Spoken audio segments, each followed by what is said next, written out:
بسم اللہ الرحمن الرحیم۔ السلام علیکم ورحمۃ اللہ وبرکاتہ۔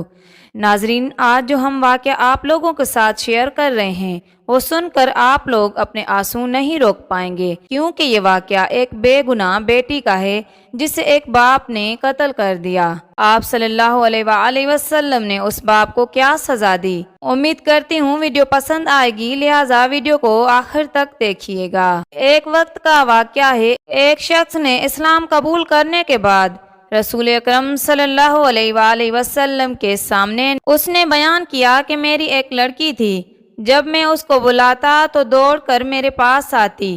ایک دن وہ میرے بلانے پر خوش خوش دوڑی آئی، میں آگے بڑھا اور وہ میرے پیچھے پیچھے چلی آئی۔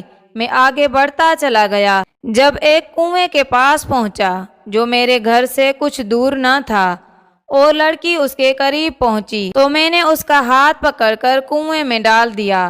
وہ ابا ابا کہہ کر پکارتی رہی اور یہی اس کی زندگی کی آخری آواز تھی۔ آپ صلی اللہ علیہ وآلہ وسلم اس پردرد افسانہ کو سن کر آنسو ضبط نہ کر سکے۔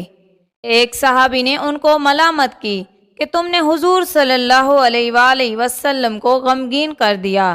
فرمایا اس کو چھوڑ دو کہ جب مصیبت اس پر پڑی ہے وہ اس کا علاج پوچھنے آیا ہے۔ پھر آپ صلی اللہ علیہ وآلہ وسلم نے اسے فرمایا، ہاں میاں تم اپنا قصہ پھر سناؤ۔ اس نے دوبارہ پھر بیان کیا۔ آپ صلی اللہ علیہ وآلہ وسلم کی یہ حالت ہو گئی کہ روتے روتے ریش مبارک تر ہو گئی۔ پھر فرمایا، جاؤ کہ جاہلیت کے گناہ اسلام کے بعد معاف ہو گئے، اب نئے سرے سے اپنے عمل شروع کرو۔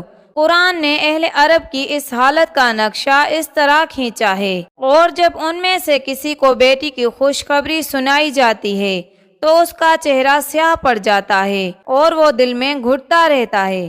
اس بری خبر پر وہ لوگوں سے چھپا چھپا پھرتا ہے۔ آیا اس مولود کو ذلت اور زحمت کی حالت میں لیے رہے یا اسے مٹی میں گاڑ دیے؟ یہ سوال مشرک باپ کے ذہن میں گردش کرتا رہا۔ اس کے دو محرک تھے، ایک تو ذلت و رسوائی، اس کے لیے عرب معاشرے میں لڑکیوں کا وجود باعث عار تھا، اور دوسرا فقر و فاقہ اور افلاس کا خوف۔ کہا جاتا ہے کہ بنو تمیم میں اس کا رواج زیادہ تھا، تاہم عالم عرب کے تمام اقوال و قبائل اس کے شکار تھے۔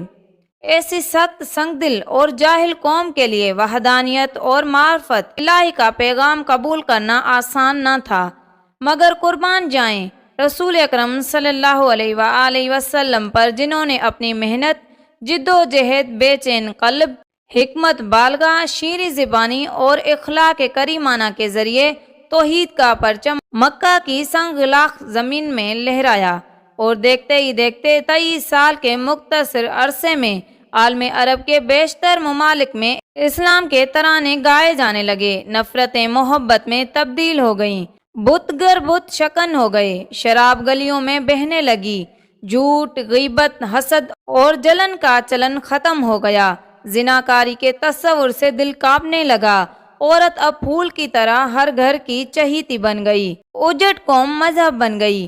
خوف خدا اور آخرت کے ڈر نے انہیں لاغر بنا دیا۔ جہنم کے ڈراؤنے منظر اور عذاب قبر کے تصور سے رونگٹے کھڑے ہو جاتے اور اتنا روتے تھے کہ ہچکیاں بند جاتی۔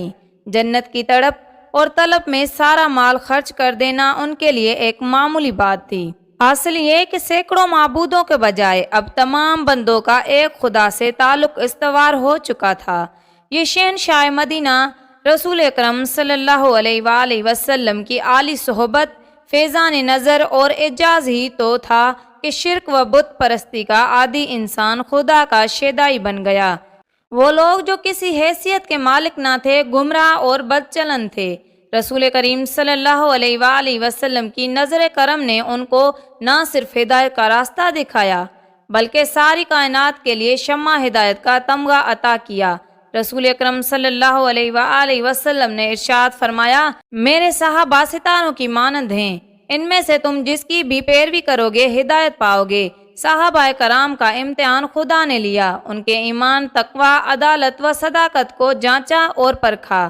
وہ اتنے کھرے نکلے کہ قرآن نے ہمیشہ کے لیے ان سے اللہ کی رضامندی کا اعلان کر دیا، انہیں معیار حق بنایا۔ بلکہ انبیاء کرام کے بعد سب سے افضل اور بہتر انسان قرار دیا۔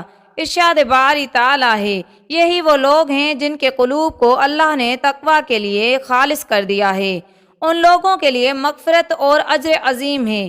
اللہ کے نبی صلی اللہ علیہ وآلہ وسلم نے لوگوں کو تنبیہ کی کہ کوئی میرے بعد میرے صحابہ کو طعن و تشنیع کا نشانہ نہ بنائے، ان سے محبت کرو، اس لیے کہ ان سے محبت مجھ سے محبت کرنا ہے، اور ان سے بغض، حسد اور دشمنی گویا میری ذات سے دشمنی ہے۔ بلا شبہ قرآن، حدیث، سنت رسول صلی اللہ علیہ وآلہ وسلم اور پوری شریعت کے توسط سے ملی ہیں۔ اگر ان کی عدالت و امانت پر کوئی حرف آ جائے تو پورا ذخیرہ اسلام مشکوک ہو جائے گا۔ یہ خدا کا انتخاب تھا کہ آخری شریعت کا اشاعت اور اقصائے عالم میں پھیلانے کے لیے اپنے رسول اللہ صلی اللہ علیہ وآلہ وسلم کو ایسے شاگرد عطا کیے جو پہلے گنوار تھے، مذہب بن گئے، مشرک تھے، موحد بن گئے، سخت تھے، نرم ہو گئے، ذلیل تھے، دنیا کے امام بن گئے۔ حضرت ابو بکر صدیق رضی اللہ تعالیٰ عنہ کو صدیقیت کا مقام نہ ملتا اگر رسول اکرم صلی اللہ علیہ وآلہ وسلم کی میت نصیب نہ ہوتی۔